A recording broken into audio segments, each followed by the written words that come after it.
नमस्कार कडेगावच्या माझ्या सगळ्या मैत्रिणींना. मुंग्या आल्या का पायाला? हो, बोलू का नको? खरं आता मंदाताईंनी इतकं जोरदार भाषण केल्यावर माझ्यासाठी काही बोलायलाच नाही आहे. आणि मला भाषण नाही करतायत. माझ्याशी बोलाल का तुम्ही? सगळ्या बोलाल ना? मागच्या बोलाल का ग? आणि मधल्या आणि पुढच्या? कारण मी तुमच्याशी बोलायला आली आहे. आज या ठिकाणी आपल्या सगळ्यांचा लाडका भाऊ संग्राम भाऊ याला निवडून देऊन या पलूस कडेगावच्या विधानसभेचं प्रतिनिधित्व करण्यासाठी विधानसभेवर पाठवायचा चंग आपण सगळ्यांनी बांधलाय का नाही? कुठल्याही परिस्थितीत या वेळेला पलूस कडेगावमधून विधानसभेवर जर कोण जाईल तर तो तुमचा आणि माझा लाडका भाऊ हा संग्राम भाऊ त्या ठिकाणी असणार. आणि त्यासाठी आजच्या या सभेला उपस्थित असलेले आमचे मोठे बंधू किसान मोर्चाचे अध्यक्ष राजाराम गरुड साहेब, माजी सहकारी जिनी खूप छान दमदार असं भाषण केलं अशी महिला मोर्चाची राज्याची महामंत्री स्वाती शिंदे, काळेबाग साहेब, सारंग माने साहेब, नाजबीन पटेल मॅडम, मनीषा राजपूत मॅडम, माजी सहकारी मंदाताई करोडे, अशोक भाऊ साळुंके, प्रदीप कदम, प्रतीक्षा वाघमोडे, विद्याताई पवार, मंदाताई क्षीरसागर, पपिताई सुतार, वंदनाताई वाईल, मोहिते मॅडम आणि आपण सगळ्या एवढ्या खंडीभर ज्यांच्या नंदूबाई आहोत अशा आपल्या अपर्णाताई. आणि मला अपर्णाताईंना पण सांगायचं आहे, तुम्ही काही काळजी करू नका. तुमच्या नंदा एवढ्या भक्कम आहेत की आमच्या भावाला या वेळेला विधानसभेवर पाठवल्याशिवाय कुठली बहीण राहायची नाही, हा मला विश्वास आहे.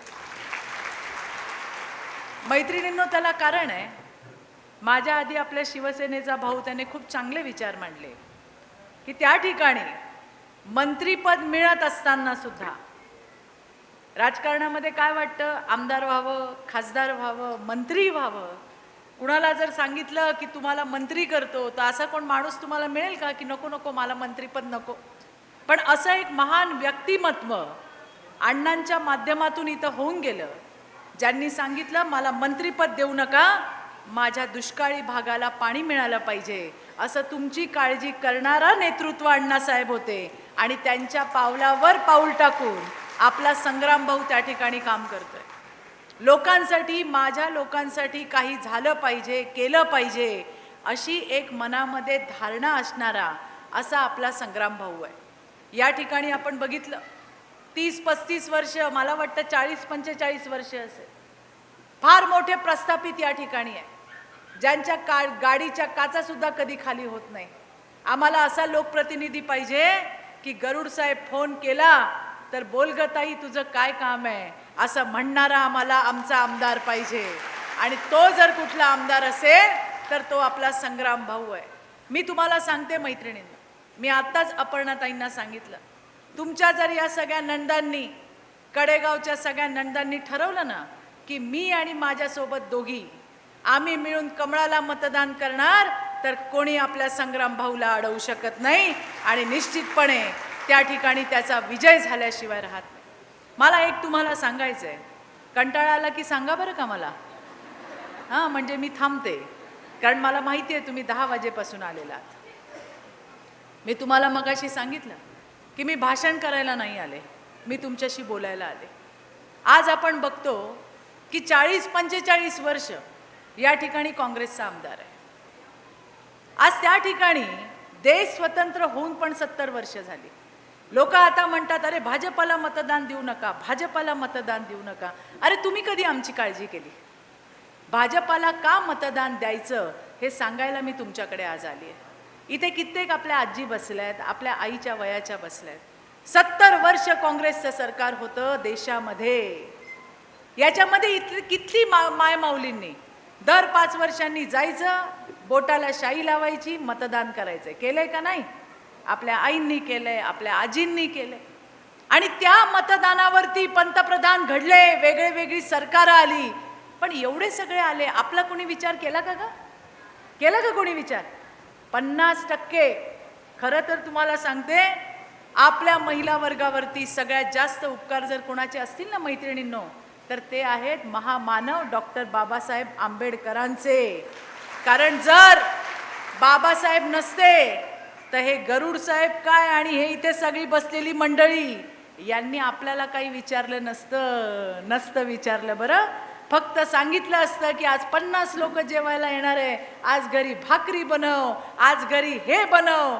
पण त्या महामानव डॉक्टर बाबासाहेब आंबेडकरांनी तुमचा आणि माझा विचार केला की या देशातल्या 50% महिलांना मतदानाचा अधिकार दिला पाहिजे. आणि म्हणून आपल्याला राजकारणात सुद्धा महत्त्व आहे.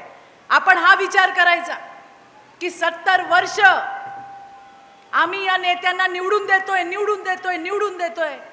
अरे आमच्यासाठी काय केलं? तुम्ही मला प्रामाणिकपणे सगळ्यांनी सांगा, तुमच्या लहानपणामध्ये टॉयलेटला कुठं जात होतात ग तुम्ही? कुठं जात होतात? जात होतात का नव्हत्या जात? जात होत्या ना. कुठं जात होत्या? रस्त्यावर. अगं बोलाल का नाही? रस्त्यावर, शेतामध्ये, खळ्यामध्ये, मळ्यामध्ये जायचो ना. लोटे घेऊन, डब्बे घेऊन जायचो. अगं जायचो का नाही? मग आपल्याला आवडायचं का? पण होते का संडास? आणि मग ज्या वेळेला मोदीजी पंतप्रधान झाले, त्यांनी सगळ्यात पहिलं काम काय केलं? ते म्हणले, कुठलं पण घर, कुणाचं पण घर असू दे, घराची इज्जत कोण असते का? बोला की आपल्याबद्दल. अगं कोण असते? आपण असतो ना. घरची इज्जत मला भावांना सांगायचं, इथं बसलेल्या मागे उभे त्यांनाही सांगायचं, तुमच्या घरच्या इज्जती लोटे आणि तांबे घेऊन मळ्यात आणि खळ्यात जात होत्या. मोदीजींनी सांगितलं, ही तुमच्या घराची इज्जत नाही, माझ्या देशाची इज्जत आहे. आणि माझ्या देशाची इज्जत रस्त्यावर जाणार नाही, मळ्यात जाणार नाही, खळ्यात जाणार नाही. आणि प्रत्येकीच्या घरात संडास दिले. अरे 70 वर्षात कुठल्या पंतप्रधानाला वाटलं नाही की माझ्या देशातली ताई, माझ्या देशातली माय माऊली रस्त्यावर नाही गेली पाहिजे, तिच्यासाठी संडासाची सोय झाली पाहिजे? हा विचार करणारा पहिला नेता, ज्याचं नाव नरेंद्र मोदी आहे, भाजपला नाही वोट देणार तर कुणाला वोट देणार? हा प्रश्न तुम्ही विचारला पाहिजे. कायम महिलांच्या सक्षमीकरण आणि सशक्तीकरणाबद्दल हे काँग्रेसवाले, हे महाविकास आघाडीवाले गळा कोरडा होईपर्यंत भाषण करतात. पण भाषणांनी पोट भरत नाही. महिलांच्या हाताला काम दिलं पाहिजे, हा विचार करणारा नेता नरेंद्र मोदी आणि देवेंद्र फडणवीस आहे. आज कडेगाव सारख्या एका तालुक्यामध्ये 2,35,00,000चा निधी आमच्या बचत गटाच्या ताईंना दिलाय, जे आजपर्यंत कधीच झालं नव्हतं. झालं होतं का? अगं झालं होतं का? बोलणार कोण आणि कधी बोलणार? बघा, बोललेल्याची काय विकली जाते ग? काय विकली जाते? काय? एरंड्या. बोललेल्याचं काय विकलं जातं? आणि नाही बोललेल्याचं गहू आहे ना. मग आता आपल्याला काय विकायचंय? त्याच्यासाठी काय करायला लागेल? चाव चाव बोलायला लागेल. थोडे दिवस नवऱ्याला जरा कमी बोला आणि बाहेर जास्त बोला. हे मला तुम्हाला सांगायचं. मैत्रिणींनो, असं हे भारतीय जनता पार्टीचं आणि महायुतीचं सरकार आहे, जे तुमच्यासाठी काम करतंय, तुमच्यासाठी. आणि मला तुम्हाला सांगायचंय, आपल्या समोर कोण आहे? आपली लढाई कोणासोबत आहे? आपली लढाई चोरांसोबत आहे. आपली लढाई खोटं बोलणाऱ्यांसोबत आहे. आमच्या मुंबईच्या भाषेत म्हणायचं तर खोटे आणि चोट्यांबरोबर आपली लढाई आहे. कारण ही लोक खोटं बोला, रेटून बोला, बेंबीच्या देठापासून बोंब मारतात, खोट खोट खोट. आता मला तुम्ही सांगा, बोलू ना ग, मध्ये मध्ये चेक करते मी, बोलू ना ग, अगं मागच्या बोलू ना, बोलू. आता मला सांगा, खात्यामध्ये भाऊबीज आली का? अगं आली का? आल्यावर आवाज कसा यायला पाहिजे? भाऊबीज आली का? खुश आहात का सगळ्या जणी? काही जणींना नसेल आली. ऐका पुढचं. ज्या माझ्या ताईंना भाऊबीज नाही आली, काळजी करू नको. इलेक्शन नंतर या सगळ्यांच्या खात्यात तर 1500 आली, तुमच्या खात्यात 2100 येणार आहे, 2100. और महायुति की सरकार देने वाली पार्टी है, लेने वाली पार्टी नहीं है, लक्षात ठेवा. आणि म्हणून मग जेव्हा लाडकी बहीण योजना आली, तेव्हा आता तुम्हाला माहिती आहे, आपले सख्खे भाऊ तर आहेतच. आपला देवा भाऊ आहे, आपले मुख्यमंत्री एकनाथराव शिंदे आहेत, दुसरा आपला भाऊ अजितदादा आहे. पण सख्या भावांबरोबर सावत्र भाऊ सुद्धा आहेत, सावत्र बहिणी सुद्धा आहे. मला तर आश्चर्यच वाटतं की ते म्हणले, अहो यांच्याकडे राज्याच्या तिजोरीतच पैसे नाही आहेत. म्हणजे खोटं किती बोलावं. त्या बारामतीच्या ताई माहिती आहेत ना तुम्हाला? अगं माहिती आहेत का नाही? मोठ्या ताई, त्यांच्या, तुम्ही सगळे शेती करता का? सगळ्या करता? बघा बरं, नक्की ना. 10 एकराच्या शेतात 100 कोटीची वांगी कोणी पिकवली आहेत का? पिकवली? अगं पिकवली का? नाही. आपल्या सुप्रिया सुळेने पिकवली ना. 10 एकरात 100 कोटीची वांगी पिकवली. आम्ही म्हणतो ताई, ते काय बीज होतं, काय म्हणतात का त्याला? बियाणं. ते 10 एकरातल्या 100 कोटी वांगी ज्या बियाणाने झाली, दादा तुम्हाला तरी माहितीये का? अहो पाठवा की जरा इकडे कडेगावला सुद्धा. आमच्याही माय माऊल्या 10 एकरात 100 कोटी वांगी पिकवतील की. आता हा वांग्याचा विषय तुम्ही म्हणाल ताई मदच कुठे काढला? तो याच्यासाठी काढला का या सुप्रिया ताई, या मोठ्या ताई म्हणायच्या, अहो राज्याच्या तिजोरीत पैसेच नाही आणि हे कुठून देणार आहेत पैसे? आम्ही म्हटलं बरं. आणि आता काल का परवाच ताईची जी महाविकास आघाडी आहे, ते म्हणतात आम्ही आता 3000 रुपये तुम्हाला देणार आहोत. किती? ए लबाडाचा आवत नाही, जेवल्या बिगर खरं नाही, लक्षात ठेवा.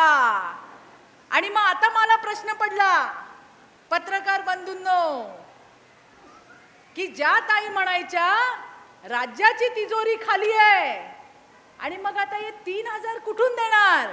मग माझ्या डोक्यात प्रकाश पडला, अरे ताईकडे तर 10 एकराची 100 कोटी आहेत की वांग्याचे. आता त्यातून देतात का काय? तेवढं फक्त ताईंनी सांगून द्यावं. काय गरुड साहेब, बरोबर का नाही? आणि म्हणून हे खोटारडे लोक आहेत, हे खोटं बोलणारे लोक आहेत, ही फसवणारी लोक आहेत, हे सांगायला मी आली आहे. अरे 1500 रुपये गोरगरीब बहिणीच्या खात्यामध्ये येतात का रे भावांनो? तुमच्या पोटात दुखत. हे काँग्रेसवाले, हे उद्धव बाळासाहेब ठाकरेवाले आणि हे शरद पवारांच्या तुतारीवाले कोर्टात गेले. कोर्टात कशासाठी गेले? तुम्हाला मिळणारे पैसे बंद करा म्हणून गेले. करायचे का बंद? मी तुम्हाला एक सांगते, कोर्टात सुद्धा यांना चांगली थप्पड दिली आहे. आपल्या देवा भाऊने, आपल्या एकनाथराव शिंदे आणि अजितदादांनी तुमच्यासाठी पैशाची तरतूद आधीच करून ठेवली आहे. अरे बहिणीला ओवाळणीला देणारे पैसे, बहिणीला त्या ठिकाणी संसाराच्या माध्यमातून हातभार द्यायला लावणारे पैसे काँग्रेसची अजून एक ताई आहे प्रणिती शिंदे खासदार, ती म्हणली की हे महायुतीवाले महिलांना लाच देतायत. लाच, लाच समजते ना? ही लाच आहे का ग? ही लाच आहे? अरे लाज बोलणाऱ्यांना लाजा कशा वाटत नाही असा प्रश्न सुद्धा माझ्यासारखीला त्या ठिकाणी पडतो. अरे हॉटेलच्या एका बिलामध्ये जाताना 500 आणि 1000ची टीप देऊन जाणाऱ्या या ताया आणि हे सावत्र भाऊ आहेत, यांना नाही कळणार गरिबाला 1500ची किती किंमत आहे, यांना नाही कळणार. पण माझी ग्रामीण भागातली ताई 8 तास काम करते, 8 तास, त्याच्यानंतर तिच्या हातावर 200-250 रुपये येतात. ते पैसे आपल्यासाठी असतात का ग? आपल्यासाठी असतात? ते पैसे आपल्या संसारासाठी असतात. महिन्याचा मेळ आपण बसवत असतो. कधीतरी आपल्याला पण वाटतं की माझा भाऊ येताना 2 पिशव्याभर खाऊ घेऊन येतो, कधीतरी मी जाताना त्याच्या लेकराला काहीतरी घेऊन जाईन, माझ्या आईला साडी घेईन, माझ्या भावाला शर्ट घेईन. आपल्याला नाही वाटत का? प्रत्येकीला वाटतं. पण परिस्थितीमुळे ते शक्य होत नाही. पण आता हे पैसे थेट आपल्या खात्यामध्ये आलेले आहेत. आधी नवऱ्याकडे हात पसरावा लागायचा, आज मला जायचंय हो माहेरी, देता का पैसे? नवरा देतो, पण लगेच देतो का नवरा पैसे? देतो का ग? देतो उद्या, परवा जा, तेरवा जा, आता विचारायचं काम नाही. कारण आमच्या भावांनी थेट आमच्या खात्यामध्ये पैसे पाठवलेले आहेत. जाताना प्रवासाची पण सोय केली आहे. जाता का नाही एसटीने? जाता का नाही जात? आणि तिकीट किती आहे? किती तिकीट? चांगलं आहे का वाईट आहे ग? चांगलं आहे का वाईट आहे? तुम्ही माहिती आहे तुम्ही कोण आहात? तुम्ही सगळ्या जणी आहेत ना, या राज्यातल्या माझ्या बहिणी या महालक्ष्मी आहेत. महालक्ष्मी. मी का तुम्हाला महालक्ष्मी म्हणते? ही एसटी, ही बस ज्याने तुम्ही अर्ध्या तिकिटाने जाता, याच महाविकास आघाडीच्या सरकारच्या वेळेला 170 बहिणींचे कुंकू पुसले या लोकांनी. त्या कंडक्टरनी, त्या ड्रायव्हरने आत्महत्या केल्या. एसटी महामंडळ डबघाईला आलं. मग आलं महायुतीचं, आपल्या भावांचं आपलं सरकार. आणि मग एसटी दिली तुमच्या हातात की महिलांना 50% मोफत. आणि बघा महालक्ष्मींचा आशीर्वाद, आता एसट्या येतात खचाखच भरून. आणि एसटी महामंडळ यांच्या काळामध्ये, या काँग्रेसवाल्यांच्या काळामध्ये 170 कामगारांनी आत्महत्या केलेल्या ते एसटी महामंडळ तुम्ही सगळ्या महालक्ष्मींनी तारून नेलं, म्हणून तुमचे आभार मानते मी.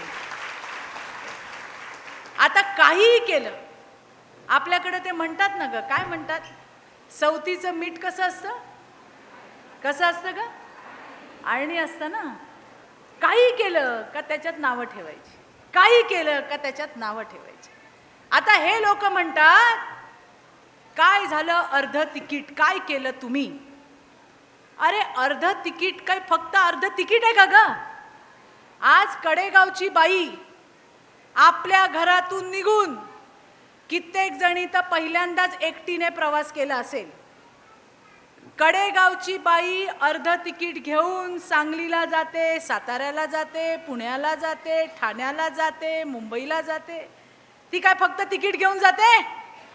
अरे ती आत्मविश्वास घेऊन जाते की मी एकटी घरातून बाहेर पडेन, मी प्रवास करू शकते, मी एकटी दुनियेमध्ये जाऊ शकते, मी महाराष्ट्रात फिरू शकते.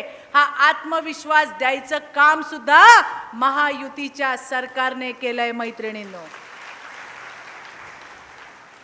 परवा मी बघितलं एसटी स्टँडवर एक ताई भाजीची टोपली घेऊन चाललेली. मी म्हटलं काय ग, कुठे चालली तू? ती म्हणली आधी गावाच्याच ठिकाणी भाजी विकायची, आता तालुक्याच्या ठिकाणी चालली आणि परवडतं सुद्धा, कारण माझं तिकीट अर्ध आहे. ज्याचा उल्लेख स्वातीने केला ते खरं आहे. आता तुम्हाला सांगते की त्या ठिकाणी नवऱ्यांची मोठी पंचायत झाली आहे, आमच्या भावांची पंचायत झाली आहे. ते म्हणतात चित्राताई हे काय केलं सरकारने. म्हटलं काय झालं. ते म्हणतात आता आमच्या बायका आम्हाला घराच्या बाहेर जाऊ देत नाही. आता म्हणतात तुम्ही घरी बसा आम्ही जातो. आणि त्यामुळे आमची झाली पंचायत. मी म्हटलं तुम्ही काळजी करू नका, जिथं जिथं तुमची महालक्ष्मी जाईल तुमची बरकतच होईल, तुम्हाला कधी काही कमी पडणार नाही. आणि फक्त एसटीचा प्रवास बोलू ना ग. अगं मागच्या बोलू का नको. बोलू बोलू मधल्या बोला बोला बोला. चिवडा लाडू काय खाऊन आले का नाही. खाल्लाय ना मग बरं आहे. तर फक्त काही तुम्हाला 1,500 रुपये द्या 2,100 रुपये द्या एसटीने अर्ध फिरवा असं नाही आहे. शेवटी महिला सक्षम झाली पाहिजे. आपण सगळ्याजणी 40 45 50 आपल्या मुलींचं काय. प्रत्येक घरामध्ये एक दादा असतो एक ताई असते. आपण शिकवतो कुणाला ग. कोणाला शिकवतो. काय शिकवतो का नाही शिकवत. बोला की दादाला का ताईला. दादाला शिकवतो. कारण आपण म्हणतो म्हातारी झाल्यावर दादा जरा शिकला व्यवस्थित नोकरी धंद्याला लागला माझ्या घराची प्रगती होईल. आणि ताईला काय सांगतो बाई तू लग्न करून जा आणि तिथे जाऊन तुला काय शिकायचं ते शिक. अशी कुठली आई नाहीये की जिला ताईला शिकवायची इच्छा नसेल. पण परिस्थिती अशी आहे. पण आता काळजी करू नका. तुमच्या तायांचे तुमचे भाऊ आणि तुमच्या मुलींचे मामा भक्कम आहे. आपला देवा भाऊ एकनाथराव शिंदे आणि त्या ठिकाणी अजित पवार या तिन्ही मामांनी ठरवलंय की मुलींचं शिक्षण इंजिनियर व्हा डॉक्टर व्हा मोफत आहे. आता जे प्रस्थापित बसले ज्यांची मोठी मोठी कॉलेज आहेत पण तरी पण आपल्या पोरांना पैशा बगर ॲडमिशन नाही त्यांच्याकडे जायची गरज नाही. तुम्ही कुठेही जाऊ शकता आणि आपल्या मुलींची फी त्यांचे मामा भरणार आहेत. हे सुद्धा मैत्रिणींनो मी या ठिकाणी सांगायला आली. शेतकरी महिला तुम्हाला माहिती आहे की शेतपंपाचं बिल येतं ते बिल सुद्धा माफ करायचं काम आपल्या सरकारने केलंय. 1 रुपयामध्ये पीक विमा द्यायचं काम आपल्या सरकारने केलंय. आणि अनेक योजना या सरकारच्या माध्यमातून प्रत्येक घटकाला आलेल्या आहेत. 2 विषय महत्त्वाचे तुमच्या समोर मांडते. मांडू ना अगं मांडू ना.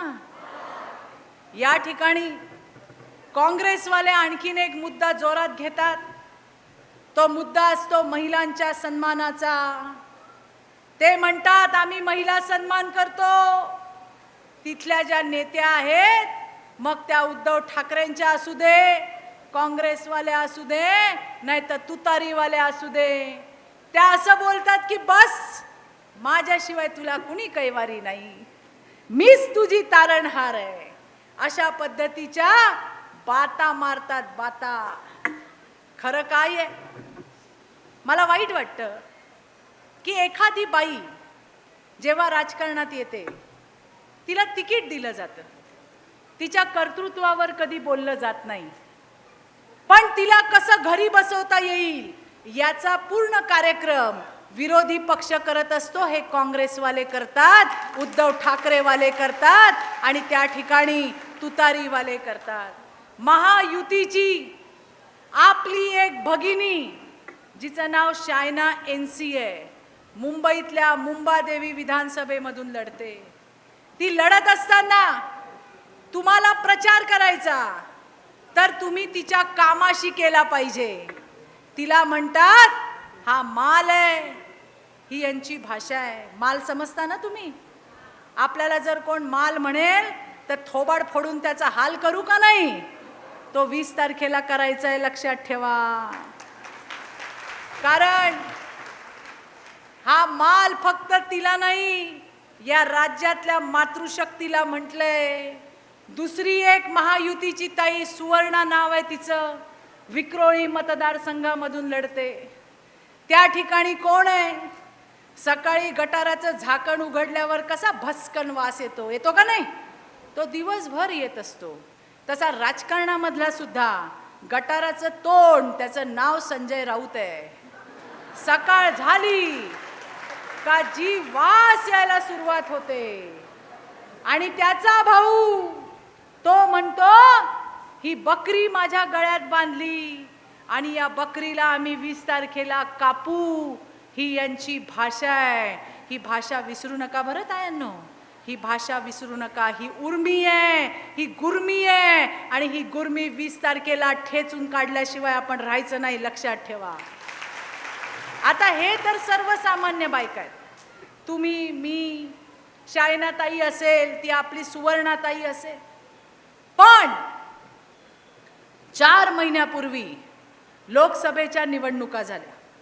तुमच्या पुढचा जिल्हा आहे कोल्हापूर, आहे का नाही? आणि त्यावेळेला काय सांगितलं होतं? काँग्रेसचा मोठा नेता ज्याचं नाव बंटी पाटील आहे, त्याने सांगितलं की या वेळेचं मत हे गादीला. अपर्णाताई, मान गादीला असं म्हणत छत्रपतींना त्या ठिकाणी खासदार बनवलं. आणि परवा, फार दिवस नाही झाले, खासदार होऊन 4 महिने झाले असतील. आणि परवा टीव्ही बघितला का नाही तुम्ही? टीव्ही बघितला की छत्रपतींच्या सुनेचे काय हाल केले यांनी. आपल्या नवऱ्याची हिम्मत आहे का असं हात धरून आपल्याला खेचायची? जरा खरं सांगा बरं, आहे का?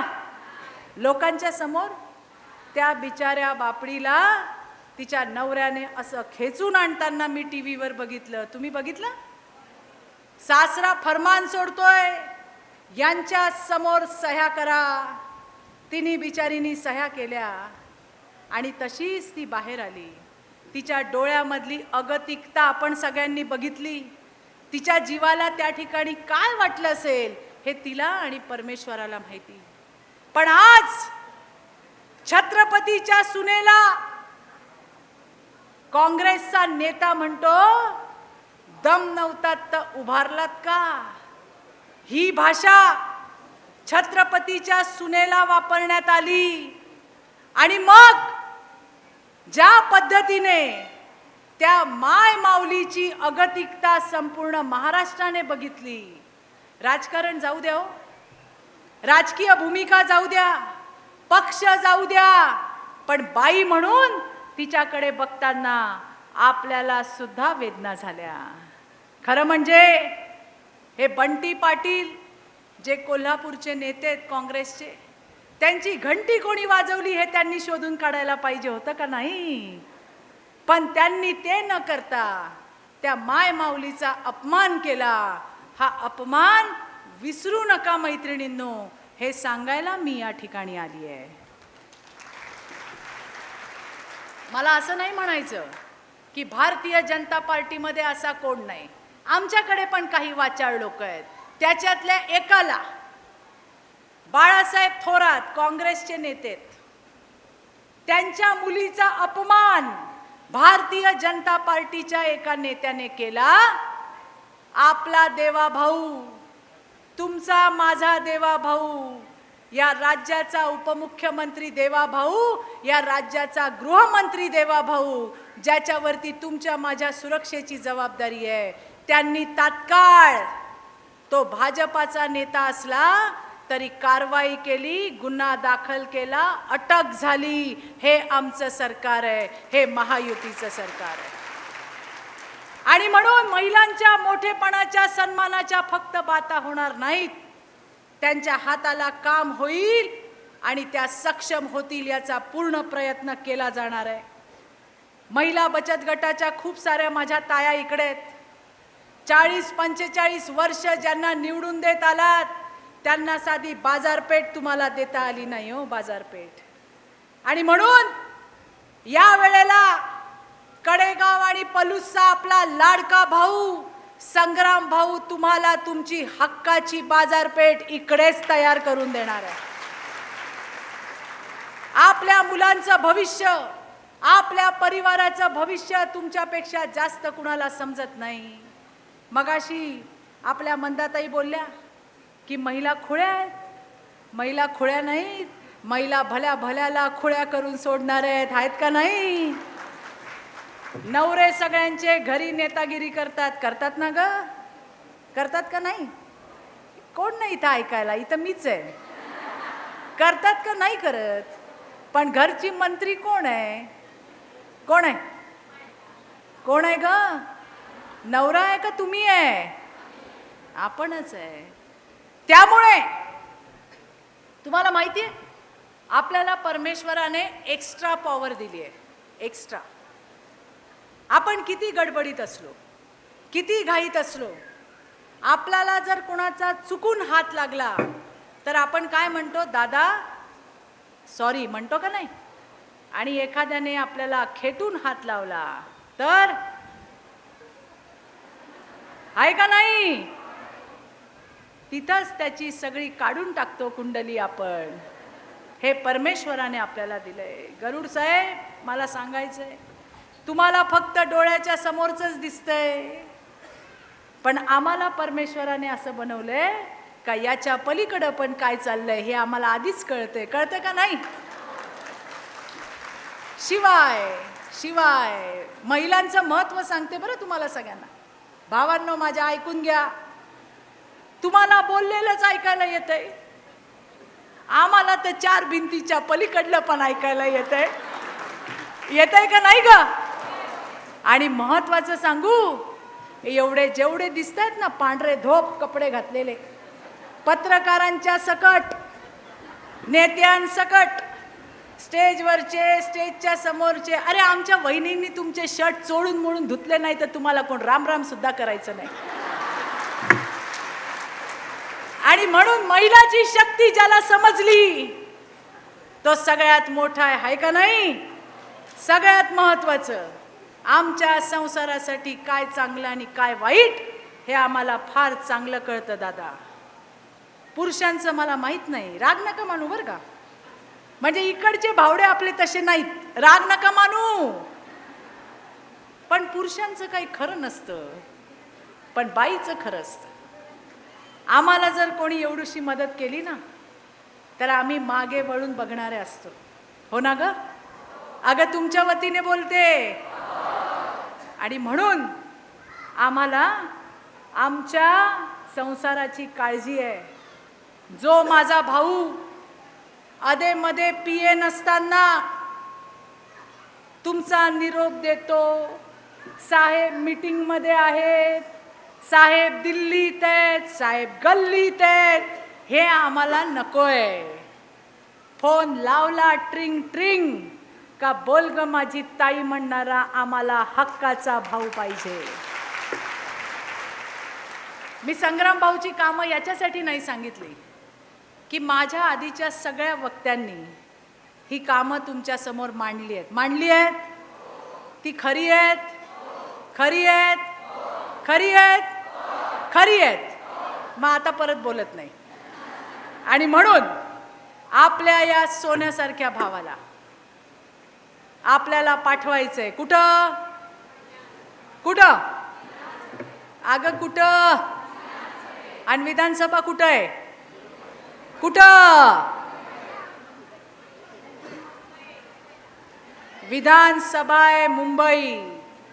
आपली लढाई, मी तुम्हाला सांगितलं, लढाई आपली चोरांसोबत आहे, लढाई आपली खोटारड्यांसोबत आहे.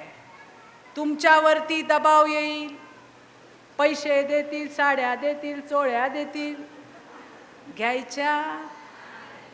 मत कुणाला द्यायचंय? कुणाला? मी लोकसभेत बोलले होते, आज परत बोलते, पहिल्यांदाच बोलते बरं का तुमच्या विधानसभेपासून. जसं जसं इलेक्शन येतं पार्ट्या वाढतात ना. आपल्या नाही ग, नवऱ्यांच्या. सांगतात का नाही, आज काही जेवण करू नको, आज मी मित्रांसोबत बाहेर जाणार आहे. का तुम्ही समजून घ्या कुठं जाणार आहे. म्हणून नवऱ्याला सांगा, खा कुणाचं पण मटण, पण दाब कमळाचं बटन. लक्षात राहील का नाही? लक्षात राहील? लक्षात राहील? काय सांगाल? खा कुणाचं पण मटण, दाब कुणाचं बटन? कुणाचं? दाब कमळाचं बटन. जेव्हा नवरा घरी येईल त्याच्या कानात तेच बोला, सकाळी चहा प्यायला गेल्यावर पण तेच बोला. म्हणजे तो जरी गेला मटणाच्या रश्श्यामध्ये तिकडे, पण त्याला ऐकायला येईल बायकोचं बोलणं. मटण खा कुणाचं पण, दाब बटन कमळाचं का पहिलं जाऊन कमळाचं बटन दाबेल? कराल ना काम माझं एवढं? चोख कराल काम? खूप मनापासून आनंद झाला मैत्रिणींनो, तुमचा उत्साह बघून आनंद झाला. 10 वाजल्यापासून अहो कोण नाही येतो, कोणी येत नाही. प्रेम असल्याशिवाय कोणी येत नाही. गरुड साहेब हे सगळ्या संग्राम भाऊच्या सख्या आणि पक्क्या बहिणी आहेत. एवढी गर्दी आहे, महिला उठतायत पाणी प्यायला, सुसूला जायला, पण परत येऊन बसतायत. ही खरंच मोठी गोष्ट आहे. आणि अपर्णाताई तुम्ही फार भाग्यवान आहात का एवढ्या सगळ्या सख्या आणि पक्क्या नंदा तुमच्या आहेत. पुढच्या वेळेला आमदार जरी आमचा संग्राम भाऊ झाला असला तरी अपर्णा वहिनी तू पण आमच्या हक्काची, आमच्या दारात आली पाहिजे. बरोबर का नाही? नंदांचा पाहुणचार केला पाहिजे आणि नंदांना पाहुणचार दिला पण पाहिजे. हे सुद्धा मी या ठिकाणी सांगते. अशाच राहा मैत्रिणींनो, तुमच्या चेहऱ्यावरती हास्य फुलवायचं, तुमच्या आयुष्यामध्ये समाधान आणायचं, तुमच्या संसारामध्ये सुख द्यायचं काम आपला देवाभाऊ करतोय, आपले एकनाथराव करतायत, आपला अजितदादा करतोय, आपलं महायुतीचं सरकार करतोय. त्यामुळे अभी नाही तो कभी नाही. यांनी जे सांगितलं ना 3000 रुपये, कोणाचं जर कर्नाटकमध्ये कुठली एखादी मैत्रीण असेल, नातेवाईक असेल तर जरा फोन करा, ट्रिंग ट्रिंग, आणि तिला विचारा, अगं त्या 3000 रुपयाचं काय झालं? नाव दिलंय महालक्ष्मी. आमच्या देवीचा सुद्धा अपमान करतात रे खोटारडे सगळे. महालक्ष्मी योजना आणली कर्नाटकमध्ये, या काँग्रेसवाल्यांनी म्हणले 3000 रुपये देऊ. अगं 3-4 महिने दिले, बंद केली ग, बंद केली. त्या तेलंगणाला असतील कोणतं, फोन लावून विचारा, त्यांना पण असंच येडं बनवलं. पण हा महाराष्ट्र येडा बनणारा नाही. हा छत्रपती शिवाजी महाराजांचा महाराष्ट्र आहे. हा आमच्या जिजाऊचा, रमाईचा, भीमाईचा आणि आमच्या क्रांतीज्योती सावित्री माईचा महाराष्ट्र आहे. तुमच्या भूलथापांना आमच्या सावित्रीच्या लेकी बळी पडायच्या नाही. बरोबर का नाही? जोरात एकदा सांगा, बरोबर का नाही? यांच्या भूलथापांना बळी पडायचं नक्की ना? आज मला तुमच्याकडे नवीन स्लोगन मिळालं, मस्त वाटलं मला. राम कृष्ण हरी आणि कमळ लय भारी. हा, राम कृष्ण हरी आणि कमळ लय भारी. आणि दुसरीकडं राम कृष्ण हरी आणि चतुर्थीला खाई मटण करी, अशी अवस्था आहे बरं का. हे पण सांगते तुम्हाला. त्यामुळे आपलं रामकृष्ण हरी आणि आपलं कमळ कमळ. मला जाता जाता शेवटचं वाक्य माझ्या विरोधकांना सांगायचंय. तुम्हाला तुमच्या पैशाची, तुमच्या सत्तेची जी गुर्मी आहे, ही गुर्मी या पलूस आणि कडेगावच्या आमच्या महालक्ष्मी जिरवल्याशिवाय राहणार नाही. आणि मला त्यांना हेही सांगायचंय, देख लेना आंखों से और संग्राम भाऊ जीतेंगे लाखों से.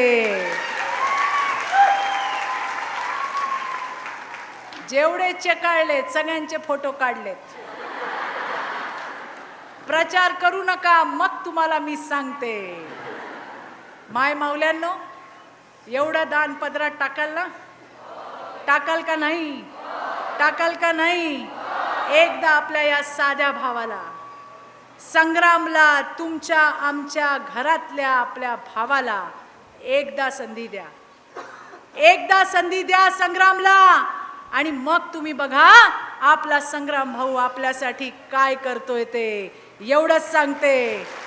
जाता जाता जरा घोषणा देऊया, देऊया का? अगं हात वर करायचे आणि भावड्यांनी पण करायचे. पांढरे धोप भाऊ आमचे, चला भारत माता की, भारत माता की, वंदे वंदे, छत्रपती शिवाजी महाराज की, धर्मवीर संभाजी महाराज की, जय जय जय जय जय शिवाजी, जय जय जय जय जय भवानी. अगं हात जरा वर पाहिजे, वर पाहिजे, वर पाहिजे. पलूस कडेगावचा लाडका भाऊ, जरा जोरात बोलाल का? जोरात, यांचा आवाज वाढला आपल्यापेक्षा. पलूस कडेगावचा लाडका भाऊ,